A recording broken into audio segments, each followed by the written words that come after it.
Imagine driving a 1972 Peugeot 504 from Nairobi to Cape Town.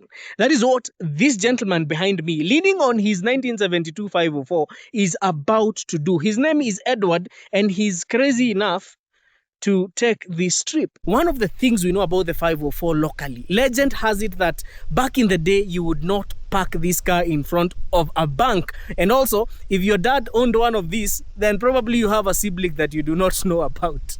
I'll be your host, Eric Wakabi, Eric with a CK. And you can follow me at a personal level on Facebook, Instagram, X, Threads, and TikTok as well. And we are about to get up close and candid with this 504. Stylish without being fussy. Robust without being crude, elegant without being fragile. The 504 earned its place in the automotive history simply by doing everything well. Today I have the privilege of driving a Peugeot 504. I think it's high time we get to drive this car. Okay.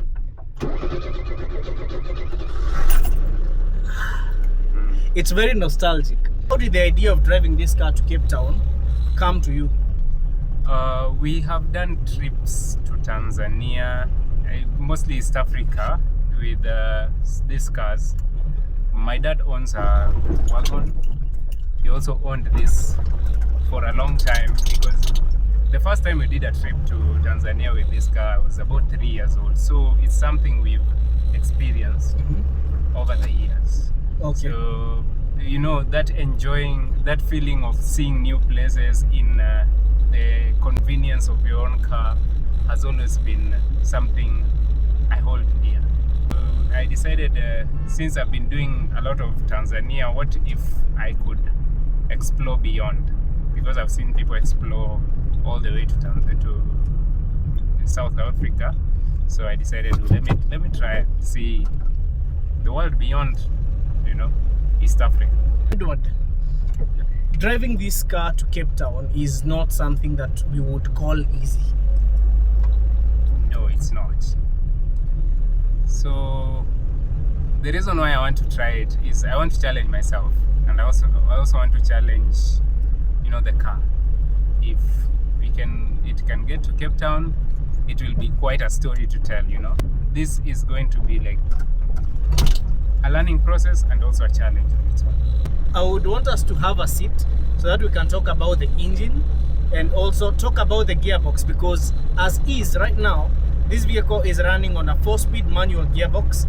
So Edward tells me he has plans of installing a 5-speed manual gearbox. So stay tuned as we sit and talk more about this trip and this car.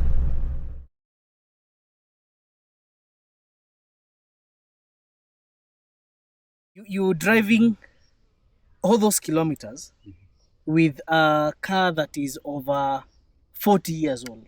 54 actually. 54 years old. So what's the inspiration? The inspiration is I've always believed in this car. This is the car I grew up in.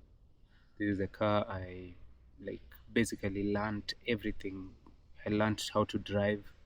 I learned how to repair cars from this car, because most of the things that are basic I do on my own. Okay.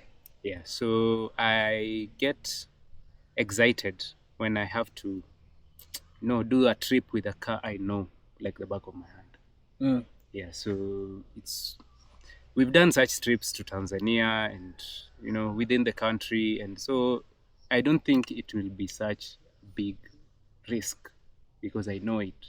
Yeah. Okay. So this is the first generation of the 504. Yes. Because subsequent generations, they got a few updates on them. Yes. I also grew up in a family of people who loved Peugeots, like my grandfather. I still remember. By the way, if you have seen a Peugeot 404 KLQ 809, please let me know where it is, because that vehicle is very special to me.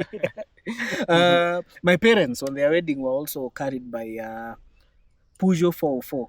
Oh, wow. And it was a KNU 420. Wow.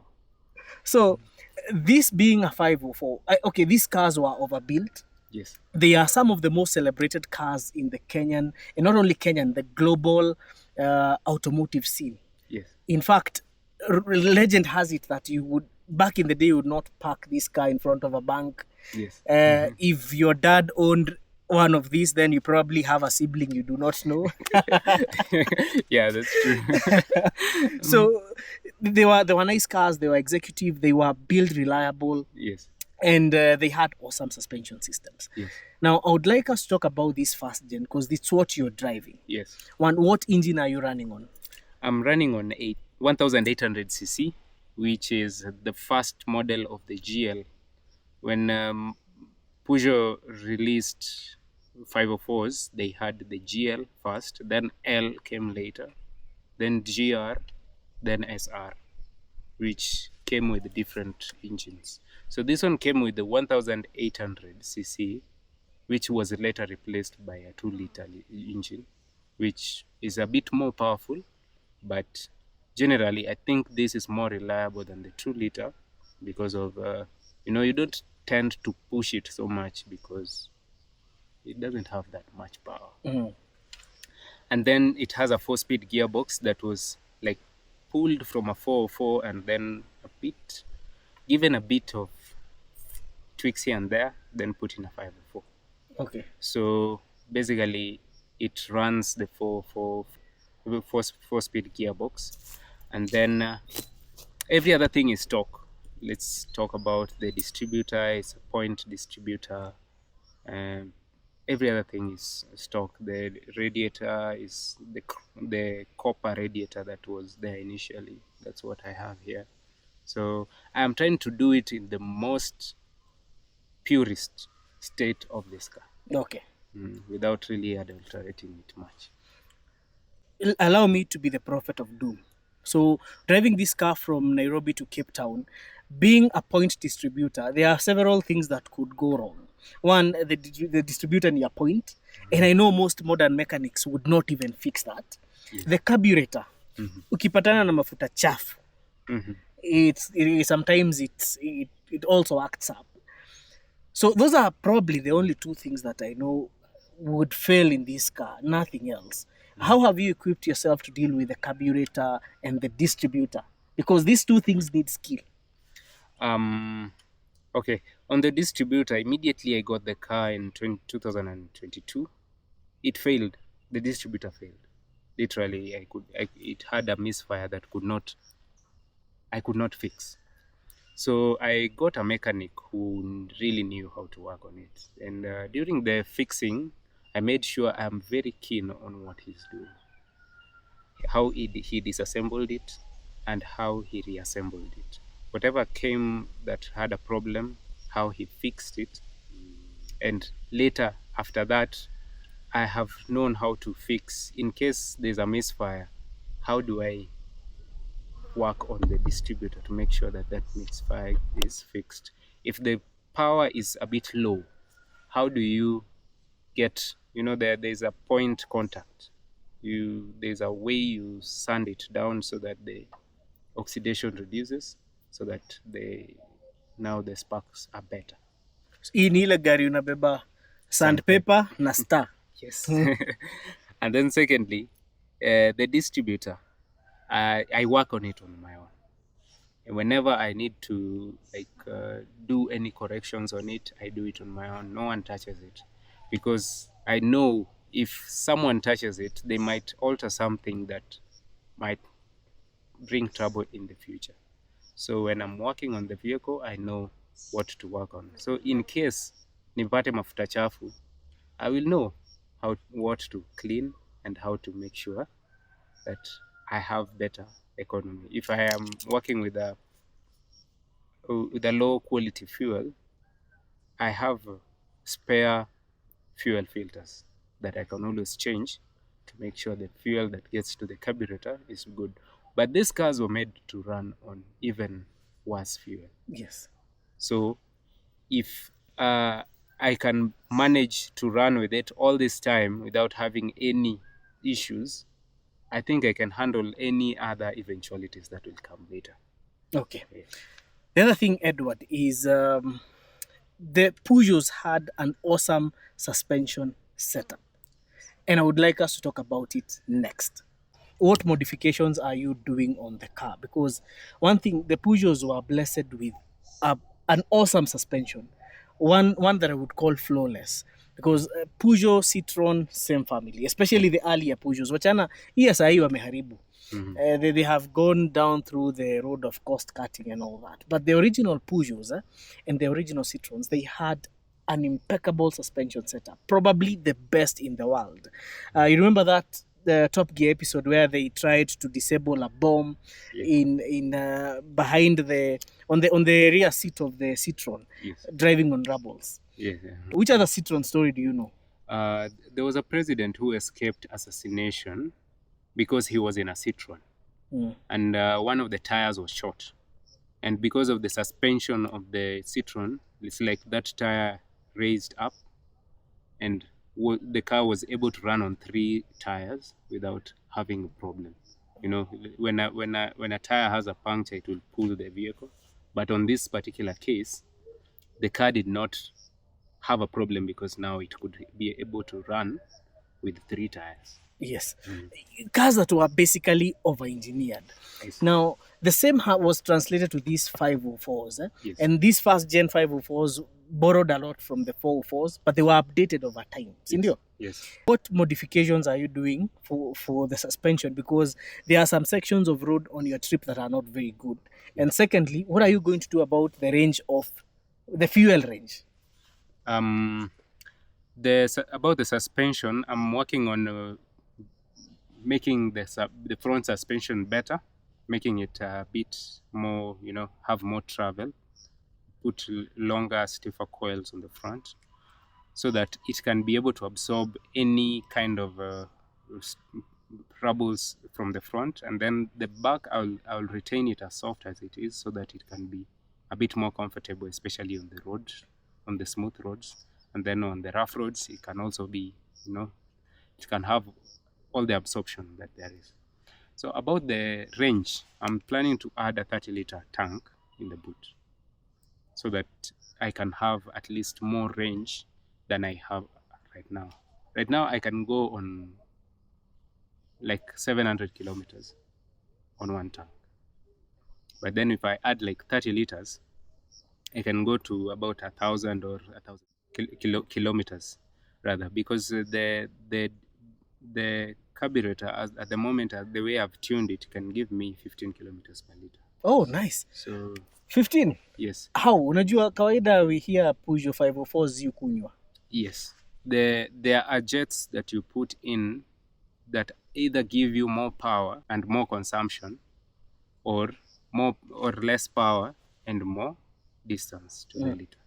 So if I can give an example of this car. Initially, I used to run on 40, and it used to give me about 7 to 8 kilometers per liter, which was really bad.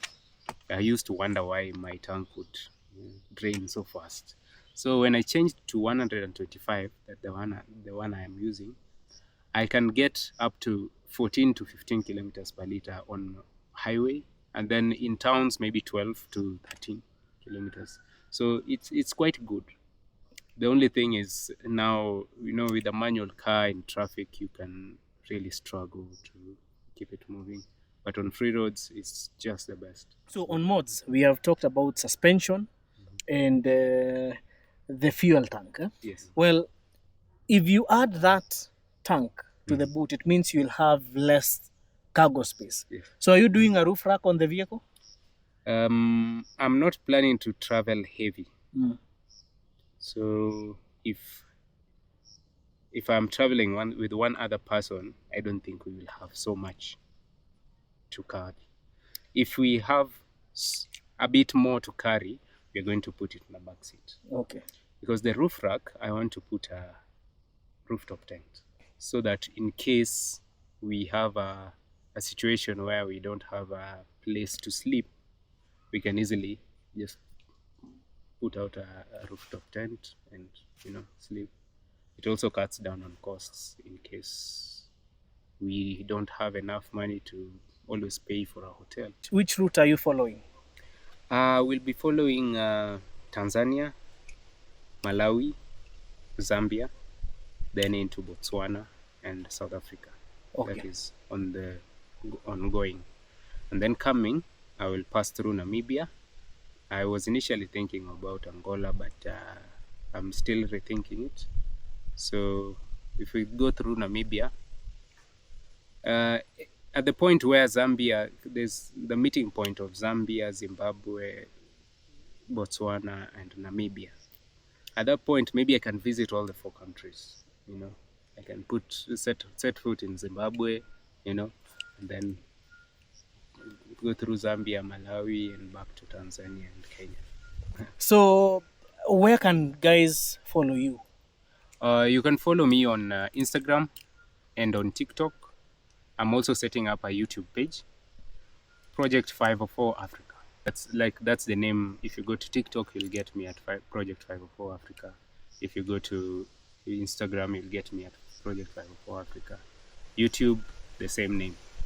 Yeah, so yes. There's something interesting, Edward amenionyesha what he does every day from 8 to 5, and that is he's a person who works very well with wood. Yes. And he has these very interesting camping chairs. What's the name of your brand?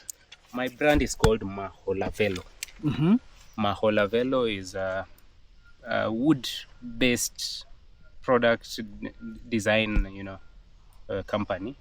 So we do different items. We do lampshades. We do sinks out of wood. We do also camping chairs. We also do tables that fold. Whenever you don't have space in your house, you can just fold it on the side, and it can work as a console. And then you can fold it out and have it like a dining set. Ah, okay. And these seats get into the table, so they don't occupy that much space.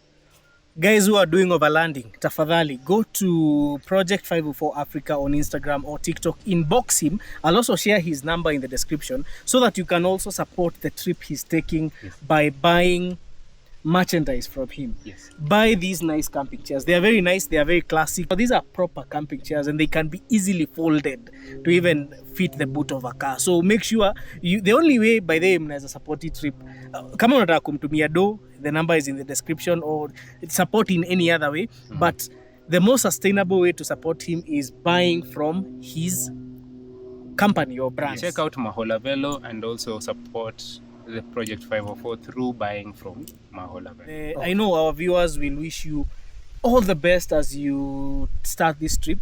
Yeah. When is this trip starting? We are starting on 16th of March. We will be giving updates on how we will be launching. And also, there are people who would want to join us on the trip to at least escort us to the border at Namanga. Okay. Yes. And so we will launch at a central position somewhere close to town, probably Bunyala Road. And then we live together with those who would want to take us all the way to Cape Town, to Namanga. Then from there, I'll proceed on. We wish you all the best, Edward. Thank you. And we are looking forward to having you back after you're back with the vehicle. Yes. And you know that you have the support of all the Peugeot enthusiasts, the car enthusiasts all at large, the classic car enthusiasts. Tuko nyuma yako, because you have shown the faith that you believe in your car. Yes. And I believe that is the only tool you need to make such a trip. Yes. Believe in your car. So Project 504 Africa, check them out on YouTube. YouTube is coming soon. Instagram and TikTok as well. And as you do that, also remember to subscribe to AutoConnect Kenya, the only car channel that will guarantee you an alluring motor vehicle experience. And you can follow me at a personal level on Facebook, Instagram, TikTok, Threads, na X pale. My handle is Eric Wakabi, Eric with a CK. Over and out, and all the best. Man cannot discover new oceans unless he has the courage to lose sight of the shore. The entire AutoConnect community wishes Edward a safe trip that is full of memories and stories to tell.